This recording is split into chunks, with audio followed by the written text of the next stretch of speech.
আসসালামু আলাইকুম। আজকে চলে গেছিলাম আমাদের বাড়ির ছাদে। আর সেখানে কিন্তু খুব সুন্দর, সুন্দর গাছ আছে। আর ছাদটা কিন্তু একদম ৬ তলার উপরে। তাই প্রতিদিন যাওয়া হয় নাই। যেতেও তো এনার্জির দরকার হয়। ফার্স্ট টাইমে আমরা দেখে ফেললাম ছোট্ট ক্যাকটাস গাছ না কি গাছ আমি সত্যি কোনো গাছই চিনি না ঠিকঠাক মতো কোন মাছ সেই মাছের নামই বলতে পারি না। আর গাছ তো আমার জন্য বলা বিলাসিতা। তো এই যে এইগুলা কিন্তু আমরা করি নাই, এগুলো আমাদের প্রতিবেশীরা করছে। দেখেন ওনারা কত সুন্দর করে কত ধৈর্য সহকারে ছাদের মধ্যে বাগান করছে। দেখতে কিন্তু খুব সুন্দর লাগতেছিল সত্যি বলতে। মোবাইলে কিন্তু এতটা আমি তুলতে পারি নাই। আর যেহেতু এটা এক সাইডে ছিল, যদি এটা মাছ বরাবর হতো সাইড দিয়ে ঘুরে ঘুরে ভিডিও করা যেত। এই যে দেখেন মাশাল্লাহ খুব সুন্দর পোশাক হয়েছে। আর সাথে এই যে মিষ্টি কুমড়ার গাছও আছে। ওনাদের এই পুঁইশাক কিন্তু ওনারা আমাদেরও দেয়। আমরা প্রায় সময় খাই।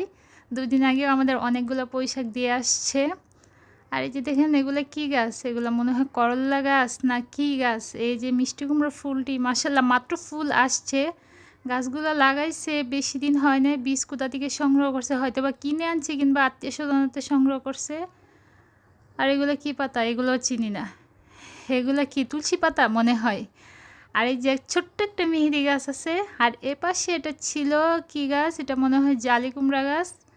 অনেকে বলে চাল কুমড়া।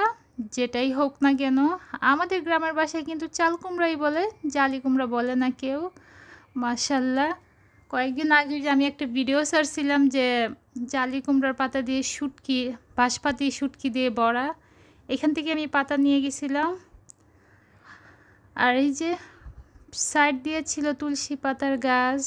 আর প্রচুর গরম থাকার কারণে গিয়ে ভিডিও করতে একদম আমি জাস্ট সামান্য ভিডিও করতেই হয়রান হয়ে যাচ্ছিলাম। আর ওনারা প্রত্যেক দিন সকাল বিকাল এসে পানি দেয়, গাছের যত্ন নেয়।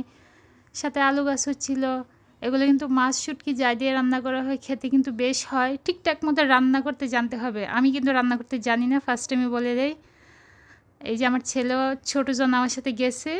সে বলতেছে মামুনি এটা কি ওইটা কি। আচ্ছা একটা কথা বলে রাখি, পরিশ্রমই কিন্তু সব কিছু তাই না? আমরা যদি এত বছর ধরে আমি বিয়ে হওয়ার পরও আমি এগুলো করতে পারি না।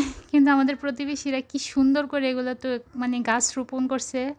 প্লাস ওনারা নিজেরও গাছের যে হাতের বোনা যে একটা সবজির যে স্বাদ, সেটা কিন্তু খুব কম মানুষই ঢাকা শহরে পায়। গ্রামের মধ্যে হয়তো বা অ্যাভেলেবেল, কিন্তু ঢাকায় এগুলো বেশি একটা হয়ে ওঠে না। আর এগুলো নাকি ধুন্দুল গাছের পাতা। আর এই পাতা নাকি ভর্তা করতে বেশ মজা। ওনারা একবার ভর্তা করে আমাদের দিছিল, খেতে সেই লাগছিল। আমি ফার্স্টে বুঝতে পারি না যে ধুন্দুল পাতার ভর্তা।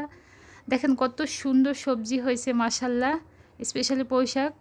পুঁইশাকগুলা ঢাকার পুঁইশাক সহজে কিনে খাওয়া যায় না। সাথে তানকুনি পাতাও ছিল। তানকুনি পাতা আমরা অনেকেই জানি বিভিন্ন রোগ প্রতিরোধের কাজ করে। স্পেশালি যাদের আমিষা হয় তাদের জন্য তানকুনি পাতা একদমই পারফেক্ট।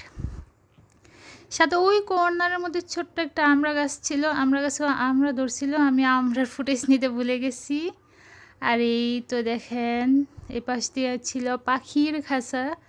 এখানে আমরা একসময় পাখি পুষতাম, সেটা বাজরিকা পাখি আর সাথে লাভবার্ড ছিল। সময়ের সাথে সাথে সব হারিয়ে গেছে। মানে পাখি পাললে যে আছে না যে পাখি ডিম দেয় বাচ্চা হয়, এরকম হতো না। সবার তার সব জীবনে সয় না, আমাদেরও সয় নাই। এটা ছিল ছাদের উপরে টাঙ্কিটা। ওখানে আমি এমনিতে দুর্বল হার্টের মানুষ, তাই আমি এত উপরে কখনোই উঠি না। আমি যতটা পারি এড়িয়ে চলি এইসব জায়গা। আর এই তো দেখেন নিচ থেকে কি ভয়ঙ্কর, দেখলেই যেন আমার ভয় লাগে। তারপরেও আমি মাঝে মধ্যে সাহস করে যাই। নিচে মানুষ চলাচল করতেছে।